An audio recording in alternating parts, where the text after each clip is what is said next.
বঙ্গোপসাগর এলাকায় লঘুচাপের সৃষ্টি হয়েছে। আজ সকালে বাংলাদেশ আবহাওয়া অধিদপ্তর জানিয়েছে, দক্ষিণ পশ্চিম বঙ্গোপসাগর ও তৎকালীন পশ্চিম মধ্য বঙ্গোপসাগর এলাকায় একটি লঘুচাপের সৃষ্টি হয়েছে, যা আরও ঘনীভূত ঘূর্ণিঝড়ের পরিণত হতে পারে, যার নাম দেওয়া হয়েছে রেমাল।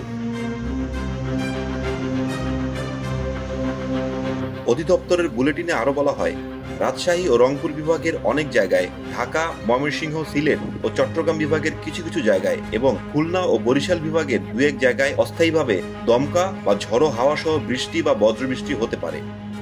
তাই এসব এলাকার নদীবন্দরগুলোকে ১ নম্বর সতর্ক সংকেত দেখাতে বলা হয়েছে। আবহাওয়া অধিদপ্তর আরও জানায়, লঘুচাপটি আজ বা আগামীকাল সকালের মধ্যেই সুস্পষ্ট লঘুচাপে পরিণত হতে পারে। আগামী শুক্রবার শনিবার এটি নিম্নচাপে পরিণত হতে পারে।